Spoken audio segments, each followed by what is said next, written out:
Justice B. Sudarshan Reddy garu, Professor Korandaram garu, Professor Kanakadurga garu, Sri Peter Ravindra garu, and distinguished friends sitting here. A few months ago, or more than a year ago, just before Sri Jai Shankar Garu passed away, I happened to read the autobiography of Mahatma Gandhi. Again, after 60 years, I had first read it 60 years ago. The Telangana movement was at the peak, as you know, for the last few years. Somehow, I happened to read Mahatma Gandhi's autobiography. While I was going through his autobiography, of course, I was doing this in Telangana, in Hyderabad, and the movement was at its peak. And the one person who was always coming to my mind was Professor Jayashankar. Why? If I asked some of these questions, I found in Mahatma Gandhi one great trait, that is his great conviction in the justice of his cause. And this I found in Dr. Jayashankar in great abundance, ever since I met him. Right from 1952, that is about now 60 years ago, he was very clearly of the opinion that the Mulkis Yasi Telangana, they should have the political authority, otherwise this region cannot develop. So for nearly 60 years in his life, he had the same view, same conviction. And then another trait which I find common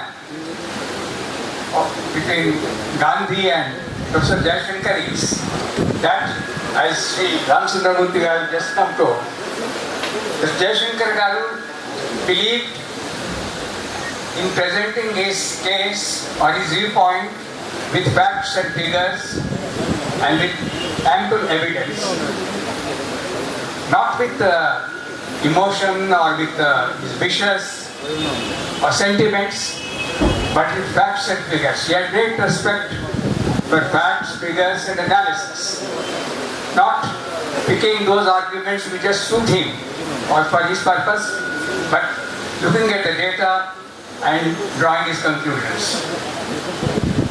The third trait, again the Gandhian trait, is that he was quite courageous and confident of facing his adversaries, his critics, with facts and figures. And Ramchandramurthy Garu again told how he argued with many of the critics in the Simandra region also. He presented his case in Delhi with all those who were highly critical of the Telangana issue, but then he could at least silence them. And many of them saw the point that was being made by Professor Jayashankar. Despite all these qualities, his humility, gentleness were deserved. I rarely found a person of such humility and simplicity. Now, after a year of his passing away, it is difficult to believe that he is no more. In the meantime, the movement for Telangana, creation of Telangana state, has gathered momentum. There have been great agitations, occasions for the expression of public opinion. The most recent instance is at a by-election. In this one by-election held in Telangana, one need not look for the margins of victory or defeat. We all know that almost all the candidates who contested the election were espousing Telangana. In fact, it is fair to say that over 90% of the people who exercised their franchise in this election were strongly in favor of Telangana.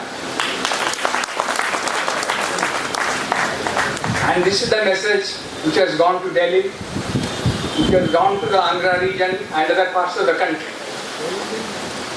So, as has been pointed out, maybe after the election of the President of India, the next few weeks, the issue will come up again on the agenda. But let us see. Because so far, what has happened so far is highly surprising. After 6 decades of functioning of our democracy, whereon a number of issues, public opinion has been expressed in the country, and the authorities or the powers that be have bowed down to the wishes of the people. Governments have been elected, governments have been voted down in the last 60 years, and yet this is one instance that the Telangana case situation where the powers that be in Delhi have been totally insensitive to the public opinion. Now, what is more, in the other region also, those who have some interest in Telangana, it may be the political elite or the business elite, one can understand their position. They would not be immediately in favor of creation of Telangana. But what is surprising is that in a democracy like ours, they have been trying to mislead the common people of the region, other region, all the Telugu people, with all the misinformation, apprehensions against the creation of Telangana. Now this is the most distressing aspect of the situation, where the people of the same language are being divided or made to fight against each other on the basis of wrong notions, misinformation. This is because of the play of Western interests who want to protect their interests by misleading the people. So the biggest casualty of this whole period is the undermining of the democratic spirit even after 6 decades of the functioning of our democracy. Where the people of the whole more than 90% of the people of a particular region, a very large region like Telangana, which is bigger than many of the states in our country today, if such people of such a region want separation, and when the Constitution provides for creation of states through a resolution moved by the central government, then this lack of respect for the wishes of the people is the biggest casualty that we find, the violation of the democratic spirit in our country. And now we have to see how the union government will now react. There has been inaction for a long period of time. Now Mr. Shri Mahendra Ved has pointed out the advantages of smaller states, how they can be better governed and how they can be socially cohesive. Now Professor Jaishankar pointed out in the book also, Professor Kanaka has compiled it perhaps, he has pointed out, and he talked to me also before I happened to be in Delhi at the time, when Professor Jaishankar was appearing before the committee, and he wanted me to find out some my reactions on some of the points. If separate Andhra is created along with separate Telangana, of course, then what will be the problems, whether they can be economically viable and all that.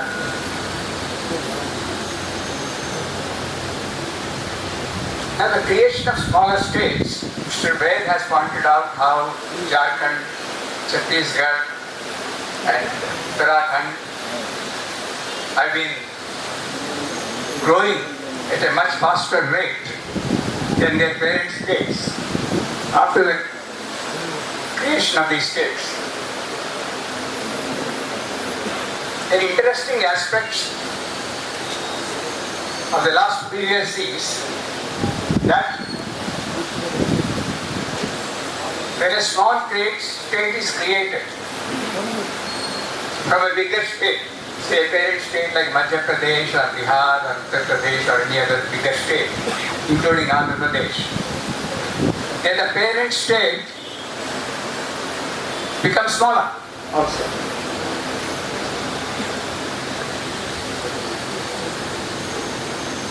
When Jharkhand is created, almost half of the area of earlier Bihar is separated, and at least 25% of the population is separated from the parent state. So Bihar is now a smaller state. So the poorest state in the country, Bihar is the poorest state in the country. Even now, the per capita income of Bihar is the lowest in the country among all the states. Now this state, in the last 4 or 5 years, has started to grow at a faster rate than the national average. The rate